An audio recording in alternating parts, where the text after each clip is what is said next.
शिक्षकगण, देश भर से आए हुए गौ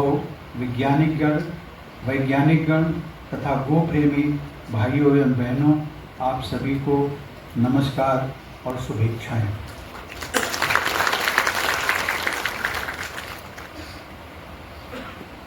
इतिहास में कभी कभी कुछ प्रसंग आते हैं, कुछ कार्यक्रमों की रचना होती है, कभी कभी वैज्ञानिकों का संगम होता है, एक नया प्रवाह।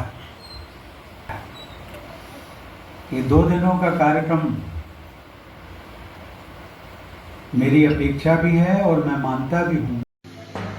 प्रसाद में मिलावट करना हिंदू धर्म में सबसे बड़ा पाप। पूर्व राष्ट्रपति।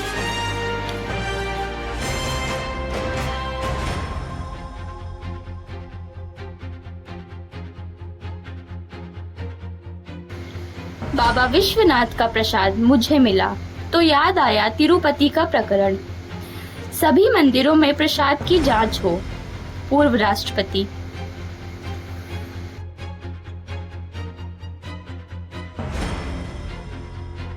वाराणसी। IMS BHU के आयुर्वेद संकाय के चिकित्सा विभाग की ओर से 2 दिवसीय राष्ट्रीय संगोष्ठी का किया गया आयोजन। कार्यक्रम में मुख्य अतिथि के रूप में पहुंचे पूर्व राष्ट्रपति रामनाथ कोविंद ने धन्वंतरी जी के प्रतिमा पर माल्यार्पण करके कार्यक्रम का शुभारंभ किया।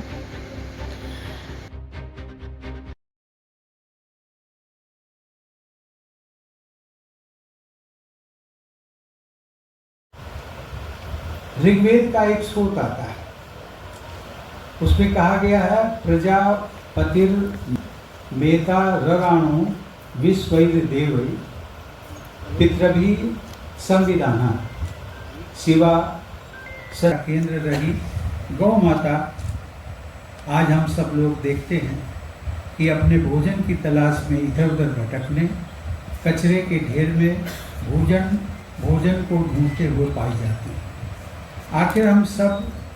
आखिर हम इस दुर्भाग्यपूर्ण स्थिति तक कैसे। इस अवसर पर संगीत और मंच कला संकाय की छात्राओं ने कुल गीत प्रस्तुत किया कि अपने उत्पादन बढ़ाने के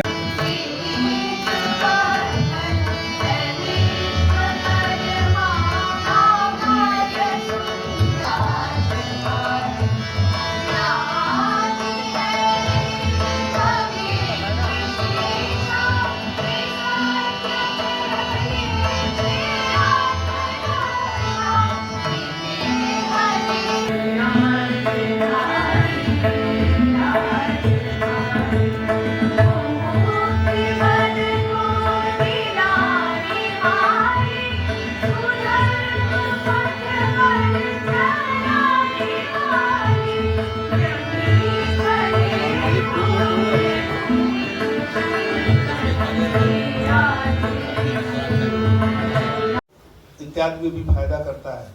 आप जानते ही होंगे कि उत्तर प्रदेश सरकार ने इसके लिए मुहिम चला रखी है कि हर एक ग्राम सभा क्षेत्र में एक गौशाला होनी चाहिए। हम भी गांव के ही हैं, तो हमारे गांव में गौशाला है, पड़ोस के गांव में भी गौशाला है, जहाँ पर गायें रखी जाती है, उनका ख्याल रखा जाता है और जो उनमें से दूध का उत्पादन करती है, तदनुसार दूध उनका कलेक्ट करके आगे भेजा जाता है और लोगों को मुहैया कराया जाता है। हम लोग बहुत भाग्यशाली हैं यहाँ BHU में कि महामना जी के प्रयास से यहाँ पर तभी से गौशाला चल रहा है। मालवीय जी कहा करते थे कि दूध पियो, कसरत करो, जपो हरि का नाम और विद्या पढ़ो, साथ में पूरे होंगे सब काम। तो ये हमारे यहाँ भी गौशाला। मंच पर आसीन अतिथियों का स्वागत पुष्प गुच्छ देकर किया गया। इस दौरान आयोजकों ने मीडिया को बताया। मैं प्रोफेसर डॉक्टर OP सिंह, पूर्व विभागाध्यक्ष काय चिकित्सा विभाग और इस आयोजन का संयोजक सचिव। किस तरह का ये आयोजन का उद्देश्य क्या है? इस आयोजन का उद्देश्य यही है कि देसी गोवंश का गोपालन हो, उनका गोबर और मूत्र, उससे बनी हुई खाद से हमारी खेती हो, जिससे कि केमिकल्स, पेस्टिसाइड्स जो हैं उनके द्वारा जो कैंसर, डायबिटीज़ जैसी बीमारियां हर घर घर में घूम रही हैं, उनसे हम मुक्ति पा सकें। प्रिवेंटिव मेडिसिन के रूप में कि बीमारियां ना हो और पंचगव्य चिकित्सा का प्रयोग हम लाइफ स्टाइल डिसऑर्डर्स में, मोटापा बहुत बड़ी समस्या है, कैंसर है, डायबिटीज़ है, एलर्जी है, रीनल फेल्योर है, फैटी लीवर है, इन समस्याओं से इस पंचगव्य चिकित्सा के माध्यम से हम मुक्ति ले सकते हैं और इसका प्रचार प्रसार और भारतीय परंपरा के अनुसार हम लोग अपनी चिकित्सा का पालन करें और स्वस्थ रहें और विश्व को भी स्वस्थ रखें। आज ये संगोष्ठी में हमारे महामहिम कोविंद जी भी पधारे थे और ये संगोष्ठी बहुत ही फलीभूत हुई अच्छे से।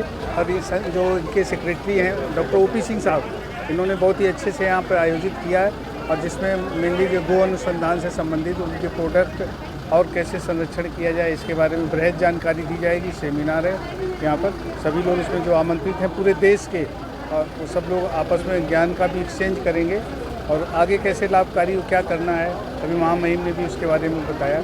और आज किस तरह की ये संगोष्ठी हुई और महामहिम जी ने क्या कहा? देखिए, भारतीय देशी गौ, जैसे यहाँ पर आपके 4 नस्लें, पोवार, केनकटा, गंगातीरी और अपने